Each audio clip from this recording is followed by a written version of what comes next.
Voilà, on est devant l'hôpital de Brive-la-Gaillarde, c'est ça? La Gaillarde. Regardez ce bâtiment qui inspire la vie et la santé, qui ressemble à une prison ou à une banque. On arrive au cœur du sujet, Mehdi. Oui, ben, je pense que Michel Foucault, qui est l'inventeur du néologisme biopolitique, s'il revenait parmi, il retournerait vite fait dans sa tombe en voyant ce qui se passe depuis 1 an et demi, 2 ans. Donc voilà, oui, c'est le point clé. On avait le meilleur système hospitalier en France il y a 40 ans du monde. Là, on est en train de le détruire minutieusement et sciemment. C'est ce que j'ai dit dans une lettre ouverte au maire de Turenne. En bon jésuite, à la fin, il dit « Ah, et bravo à nos soignants et tout ». Je lui dis « Est-ce que vous avez un mot sur les 350 000 soignantes et soignants de toutes spécialités qui sont aujourd'hui dans la rue et bientôt à la rue ?» Et qui sont déjà même à la rue, puisque la suspension, elle est sans revenu, elle est sans revenu, salaire, ils n'ont pas le droit au chômage, ils n'ont pas le droit au RSA, puisque dans plein de départements. C'est Hippocrate aussi qui se retournerait dans sa tête. Oui, Hippocrate disait « Je ne remettrai jamais du poison si on me le demande, et je ne prendrai pas l'initiative d'une telle chose ». Et en termes de poison, les médecins, les infirmières, les infirmiers, les personnes soignantes qui se sont vues obligées de s'inoculer cette soupe, cette potion expérimentale qui, on le rappelle, n'a pas passé la phase 3. La phase 3 et n'a pas donné de conclusion sur l'étude clinique qui doit se terminer au minimum en 2022 pour Moderna, après c'est 2023 pour Pfizer, pour Johnson & Johnson et 2024 pour AstraZeneca. Eh bien, ce sérum est obligatoire, ou en tout cas, est obligatoire pour les soignants, qu'on a applaudi, qu'on a remercié, que le gouvernement a loué, a vanté, a encouragé publiquement et officiellement, pour aujourd'hui, comme tu le disais très justement, n'en tenir aucun compte et les mettre à la rue sans aucune vergogne s'ils ne se sont pas pliés à l'obligation d'être cobayes, en fait. Ces personnes, on en a besoin. On en a besoin dans ces moments qui sont les nôtres, pas seulement pour des soins physiques, mais pour des soins psychologiques, pour un accompagnement moral, émotionnel de toutes ces personnes qui sont laissées pour compte, qui ont été isolées, qui ont été écartées de leur famille, qui ont été enfermées. Et plus que la santé physique, moi je pense que c'est la santé mentale qui est atteinte aujourd'hui. Les deux vont ensemble de toute façon. Au lieu de nous parler de comment maintenir une bonne santé, maintenir notre corps en santé, par exemple avec l'alimentation, avec des activités sans stress, avec des contacts humains. Comme je disais, je l'avais rappelé, donc hier, Boris Cyrulnik dit que la pire des violences, c'est la solitude. Eh bien, que fait notre gouvernement pour nous protéger d'un virus qui ne tue quasiment personne? Il nous isole, il nous rend seuls, il nous divise. Il essaye de nous diviser parce que c'est un des effets. C'est exactement le contraire. C'est le contraire qui s'est produit. C'est une des choses que je dis dans mon petit texte. Pendant 20 ans, et là j'en ai souffert, dans la région, j'avais 3-4 amis sur qui compter vraiment, quoi, dans toute la région. Et maintenant, combien? J'en ai 30, 40, voilà, et je pense bientôt j'en aurai 300, 400. Donc ils ont voulu nous diviser, mais en fait ils nous réunissent. Et comme dit, pour revenir à l'hôpital, comme dit Michael Gidon, si tu restes dans le narratif officiel, tu peux rien comprendre à ça. Il n'y a rien dans ce qui est fait, mais absolument rien, derrière laquelle on puisse deviner une intention bienveillante. On ne peut pas dire c'est bienveillant d'envoyer 350 000 soignantes et soignants à la rue. C'est impossible de... Et les gens qui continuent à comprendre ça, des fois c'est des bacs plus 12, ils veulent pas se rendre à l'évidence. C'est des dissonances en continu. Et par exemple, court-circuit neurologique. Ce que j'ai relevé tout à l'heure, c'est que Emmanuel Macron nous a dit le 29 avril que le pass sanitaire ne serait jamais un droit d'accès qui différencie les Français. Et puis, à partir du 21 juillet, on a vu qu'il était obligatoire pour les spectacles à partir de 50 personnes. De la même façon, il a dit le 24 novembre, il y a bientôt 1 an, qu'il ne rendrait pas la vaccination obligatoire. Alors pour l'instant, il s'en tire avec des éléments. C'est comme au billard, c'est de la rhétorique. C'est des coups indirects. C'est pas obligatoire judiciairement, mais que dans les faits, effectivement, par exemple pour les soignants, eh bien ça l'est, puisque sans ça, ils ne peuvent pas exercer. Alors on verra ce qu'il nous dit mardi. Il doit faire son allocution. Alors encore une fois, n'ayons pas peur. Il nous a fait beaucoup d'effets de manche, beaucoup de bluffs quand il parlait du confinement ou des couvre-feux, alors qu'il n'y avait aucun contrôle sur les routes. J'ai pu le tester et j'étais presque déçue en fait de ne pas croiser de policiers qui m'arrêtent ou qui me disent écoutez, en ce moment vous devriez être chez vous, et j'ai pas pu tester la chose. Et je pense qu'il y a beaucoup de... Ils comptent sur notre docilité, ils comptent sur nos peurs, ils comptent sur le fait qu'on les croit sur parole.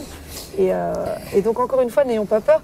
Rappelez-vous que Macron vient de la banque Rothschild, il vient d'une banque, il vient d'un milieu où le mensonge est un fonds de commerce, où Enro, qui était directeur chez Rothschild, disait de Macron qu'il avait l'art de la manipulation, de savoir raconter des histoires, où Alain Minc disait que ce métier était un métier de pute, pour reprendre ses mots. Donc n'oublions pas d'où il vient, n'oublions pas pourquoi il a été recruté, et arrêtons de croire cet énergumène sur parole. Les soignants, on est évidemment avec eux, et s'ils se mettent en association, s'ils se mettent en groupe, s'ils font face, s'ils font bloc, comme l'ont fait les soignants du Québec, où le ministre de la Santé voulait imposer la vaccination obligatoire, finalement il a renoncé, vu le manque d'adhésion à cette expérimentation génique des soignants. Donc il suffit, c'est pas si facile, mais de se mettre ensemble et d'avoir un petit peu de courage. Bah, je voudrais m'arrêter sur sur cette question du droit d'accès. Non, le pass ne va pas. Et puis évidemment, alors voilà, c'est pareil, un de ses amis intellectuels, dont j'estime par ailleurs beaucoup le travail, bac plus je sais pas combien. Je ne vais pas trop dire ce qu'il fait pour qu'on fasse pas comme l'ennemi, la tactique délationnelle, c'est pas sur nous qu'il faudra compter. Mais voilà, je lui ai dit Vichy 2.0. Enfin, ah non, c'est scandaleux, comment peux-tu dire ça ? Ne fais pas de parallèle avec la Deuxième Guerre mondiale. Je lui dis, mais on n'a pas le droit d'entrer dans un resto. Toi, tu peux entrer avec ton chien, moi, j'ai pas le droit. Je peux pas aller à la piscine, je peux pas aller dans une bibliothèque. Alors que j'adore. Comment t'appelles ça, l'apartheid ? L'apartheid, Vichy 2.0. Enfin, même Bill Gates l'a dit, et c'est ce que je réponds aux personnes qui me disent ne fais pas de parallèle avec les périodes sombres de l'histoire. Bill Gates a dit dans sa lettre annuelle en janvier que la Deuxième Guerre mondiale était l'événement déterminant de la génération de nos parents et que la pandémie de coronavirus serait la nôtre. Donc, vu que Bill Gates l'a dit, on peut se permettre, non ? Ouais, tout à fait. Michael Headon parlait au début de Troisième Guerre mondiale. Moi, ensuite, j'ai lancé l'expression et j'ai constaté qu'elle était reprise ici ou là de Première Guerre civile mondiale. Je crois que c'est encore plus proche de la vérité. Oui. Et maintenant, j'hésite plus à parler de génocide non conventionnel, c'est-à-dire que, comme on parle de guerre non conventionnelle, voilà. C'est-à-dire on n'utilise plus des mitrailleuses, des chambres à gaz ou des machettes comme au Rwanda, on utilise des confinements, des masques pour traumatiser toute une génération d'enfants et d'adolescents, mais aussi d'adultes, ceux qui conduisent tout seuls avec leurs masques et ça. Et enfin, last but not least, puisque le but de tout ça, c'est stratégie, et c'est pour ça qu'il y a eu tous ces débats extrêmement violents, intramédicaux, autour du professeur Raoult, professeur Zelenko, McCulloch, etc. Le but, c'était le vaccin. Il était hors de question qu'on n'en arrive pas au sacro-saint vaccin, qui est vraiment quelque chose, il n'y a qu'à voir le pape. Le vaccin, c'est un acte d'amour. Voilà. Il y avait l'hostie avant, et maintenant, c'est le vaccin. Voilà. On rappelle quand même que... Et c'est un génocide peut-être le plus grand. Même s'il est non conventionnel, j'utilise encore cette métaphore de coup de billard, c'est-à-dire coup indirect, parce qu'il atteint le génome. Donc c'est probablement le génocide le plus littéral de toute l'histoire de l'humanité. Non seulement le plus violent, le plus considérable en termes quantitatifs, parce que déjà le confinement hors caméra, je t'ai parlé de cette personne très proche qui est morte du confinement, mais en plus on risque d'atteindre le génome lui-même, là, je vais te laisser t'exprimer là-dessus. Alors, c'est pas là-dessus que je vais m'exprimer, mais effectivement, je pense que c'est bien de le relever. Moi, ce que je voulais dire, c'est que, pour rappel, les AMM, donc les autorisations de mise sur le marché conditionnelles, ne peuvent être émises qu'en cas de besoin médical non satisfait. C'est-à-dire si on n'a pas trouvé de remède, de traitement à un besoin médical, et en l'occurrence ici, à cette... j'ai même du mal à appeler ça pandémie, à cette épidémie, à cette maladie du Covid, sachant que l'artémisia, l'hydroxychloroquine, l'azithromycine, l'ivermectine, etc. ont fait leurs preuves. Et j'en suis un témoin, puisque je me suis guérie à l'artémisia, la vitamine C, en novembre, il y a 1 an. Et on comprend un petit peu mieux pourquoi ces remèdes et les personnes qui les vantaient ont été tant diabolisés, puisque avec ces remèdes, ils ne pouvaient pas mettre en place ces autorisations de mise sur le marché avec cette vaccination. Voilà, donc tu parlais des outils qui sont mis en œuvre dans cette guerre non conventionnelle. Moi, j'ajouterais la manipulation mentale et le travestissement des mots, puisqu'on voit que tout est inversé. Ça, c'est terrible, c'est terrible. C'est ce que disait Mallarmé. Il disait le but du poète, c'est donner un sens plus pur aux mots de la tribu. Et je crois que vraiment notre tâche à nous, parce que je te considère comme une intellectuelle, c'est de redonner de rendre leur sens aux mots, voilà. Leur sens initial. Parce que ça, c'est absolument terrible. Et toute une génération d'intellectuels comme ça. Les vieux encore qui soient là à lire Le Monde, à lire The Times, et je vois leurs conférences, et c'est pathétique, c'est pas vraiment de leur faute. C'est leur génération, ils ont 70 ans, 80 ans, qui croient qu'on s'informe en 2021 comme ça. Très bien. Mais les jeunes, s'ils se réveillent pas, ça va donner il est là aussi le génocide, c'est un génocide intellectuel, c'est-à-dire des mecs qui ont fait des études, qui sont diplômés, qui peut-être sont autodidactes, ont vachement lu, ils sont très intelligents, mais qui croient encore que c'est en lisant ceci, c'est en allumant BF truc. Sous couvert de science, j'ai fait une petite liste de mots, j'appelle de mots menteurs, et je ferai peut-être une vidéo là-dessus, un de ces 4. Mais par exemple, quand j'entends science, en fait, ce que je vois derrière, c'est marché de la chimie de synthèse ou lobby du médicament. Quand j'entends expert, moi je me dis c'est plutôt des spécialistes, ou pas d'ailleurs, payés pour mentir. Les décideurs, c'est... Non, j'avais autre chose, mais je vais vous le retrouver. Oui, pardon. Quand on parle de commerce nécessaire ou de choses nécessaires à faire, c'est plutôt, au lieu de nécessaire, on remplace ça par décidé par les personnes qui ont le pouvoir. J'en ai plein. Les décideurs, on peut dire que c'est la classe dominante. On peut appeler la démocratie. Ils nous parlent de démocratie, c'est plutôt une plutocratie où les riches dirigent, ou ceux qui ont les centres de pouvoir, donc qu'ils soient médiatiques, monétaires ou judiciaires, décident en fait. Voilà, donc que peut-on rajouter sur le destin de cette institution, sur le traitement qui a été fait? De toute façon, là, à mon avis, ça passera tout simplement par tous ces soignants qui sont mis à la rue. C'est à eux d'inventer de nouvelles institutions, de nouveaux... Voilà, on a parlé hors caméra de cette notion de clandestinité. Moi, si je le juge bon, à un moment donné, on va écouter... celui que j'ai même pas envie de nommer tellement je méprise marre d'histoire, mais j'aurais pas envie d'entrer dans une forme de clandestinité symbolique, voire plus que symbolique. Voilà. Et donc c'est par eux que ça passera. Tous ces soignants, ils savent toujours exercer leur métier, donc c'est à eux de trouver des solutions alternatives. À mon avis clandestine, parce qu'il faut pas que les filles vous avez pas le droit de... si, je vais le faire, mais je vais me cacher. Voilà. Mais les soins passeront... de toute façon, ils sont en train... passeront pas que par le tout ça chimique aussi. Est tellement voulu et tellement... quel est le mot précis? Tellement concerté. Cette destruction de tous les services publics, en particulier des services de santé publique, c'est tellement voulu que c'est à nous. Ça va être à nous de recréer, de refonder, de reconstruire. Parce que là, ils sont pas en train de détruire pour construire quelque chose de nouveau. Enfin, si, téléconsultation, voilà. Oui, voilà. La télémédecine, le télétravail, voilà. la téléformation. Des ordonnances numériques, voilà, des diagnostics. Oui, c'est ça. Non. Je voulais dire un truc, j'ai perdu le fil. Je voulais dire que le soin, c'est pas seulement la chimie, c'est pas seulement le médicament, et loin de là. C'est vraiment, moi j'insiste sur le fait de compter sur notre corps, savoir ce qui est bon pour nous, mettre le bon carburant, avoir des activités qui sont plutôt régénératrices et et qui permet de nous maintenir en santé. La santé, c'est l'état naturel de l'être humain, c'est l'état naturel de tout ce qui est vivant. Et en remettant de la santé, on se maintient dans une forme, dans une énergie, dans une opérationnelle, je ne sais pas comment on dit, dans un état opérationnel. Opérationnel. Et la maladie, elle est là pour nous guérir quand elle est fonctionnelle, mais quand elle devient dégénérative ou lésionnelle, elle nous empêche d'agir, elle nous empêche de vivre.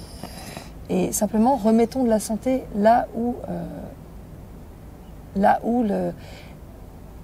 le corps dysfonctionne. Au lieu d'y ajouter du chimique, au lieu d'y ajouter de la pollution,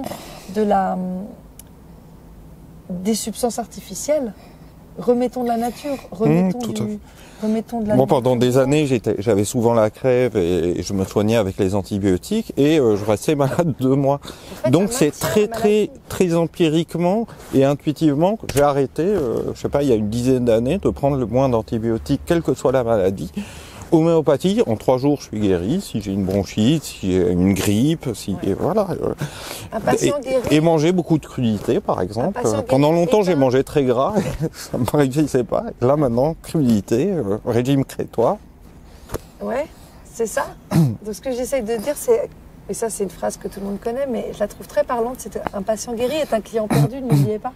Tant que la santé sera un business, tant qu'on fera de l'argent avec la santé des gens, forcément, les gens qui gagnent de l'argent avec ça ont intérêt à ce que la population reste malade, ont intérêt à entretenir la maladie plutôt qu'à la guérir. C'est un petit peu comme le garagiste chez qui vous amenez la voiture, qui va peut-être faire en sorte de provoquer un dysfonctionnement pour que vous reveniez au garage. Parce que la voiture qui marche bien, ça ne m'intéresse pas. Mais ça, c'est la stratégie de Davos plus généralement. C'est-à-dire, il y a un problème, ils amènent une solution qui crée un problème encore pire pour lequel ils proposent une solution. Et comme je le dis dans le livre, c'est de ce cercle, je l'appelle le cercle carré vicieux, que nous devons à tout prix sortir, quoi. Et moi, en tant qu'anarcho-situationniste de la première heure depuis l'âge de 16 ans, j'avoue que autant évidemment humainement je suis horrifié par ce qui se passe depuis 2 ans, mais politiquement, j'arrive pas à ne pas me réjouir, parce que si les gens ne se rendent pas compte que l'État ne leur fait pas du bien, les multinationales, les suprastructures, tout ça n'est pas là pour notre bien, ce que nous, à NAR, nous avons toujours dit, nous avons toujours répété sur les toits.